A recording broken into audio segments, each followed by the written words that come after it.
It was a beautiful morning on the island of Sodor. Thomas the Tank Engine's blue paint sparkled in the sunshine as he puffed happily along his branch line with Annie and Clarabelle. He was feeling very pleased with himself.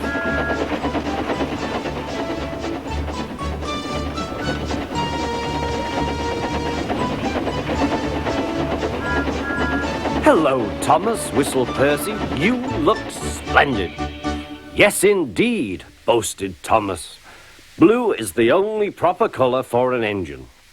"Oh, I don't know. I like my brown paint," said Toby. "I've always been green. I wouldn't want to be any other color either," added Percy. Well, anyway, huffed Thomas, "blue is the only color for a really useful engine. Everyone knows that." Percy said no more. He just grinned at Toby. Later, Thomas was resting when Percy arrived. A large hopper was loading his trucks full of coal. Thomas was still being cheeky. "Careful," he warned. "Watch out with those silly trucks." Go on, go on," muttered the trucks. "And by the way," went on Thomas, "those buffers don't look very safe to me." The last load poured down. "Help! I'm choking!" cried Thomas. "Get me out!" Percy was worried, but he couldn't help laughing. Thomas's smart blue paint was covered in coal dust from smoke box to bunker. "Ha ha," chuckled Percy. "You don't look really useful now, Thomas. You look really disgraceful." "I'm not disgraceful," choked Thomas. "You did that on purpose. Get me out."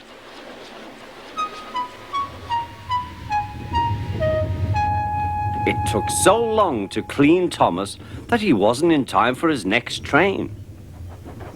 Toby had to take Annie and Clarabelle. "Poor Thomas," whispered Annie to Clarabelle. They were most upset.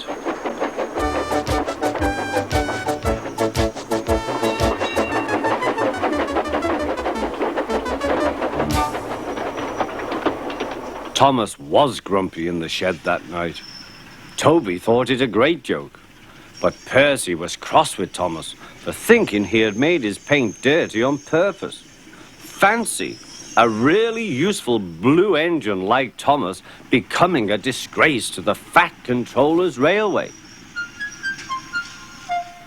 Next day, Thomas was feeling more cheerful as he watched Percy bring his trucks from the junction. The trucks were heavy and Percy was tired.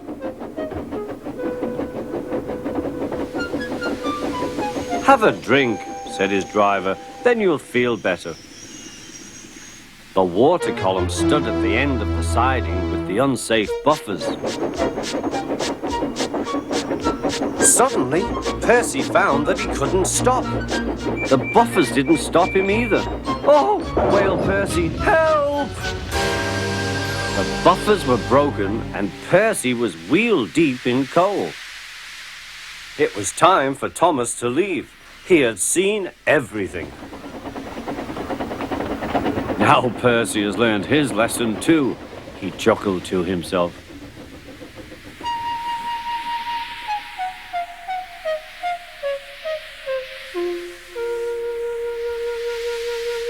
That night, the two engines made up their quarrel. "I didn't cause your accident on purpose, Thomas," whispered Percy. "You do know that, don't you?" "Of course," replied Thomas, "and I'm sorry I was cheeky. Your green paint looks splendid again, too. In future, we'll both be more careful of coal."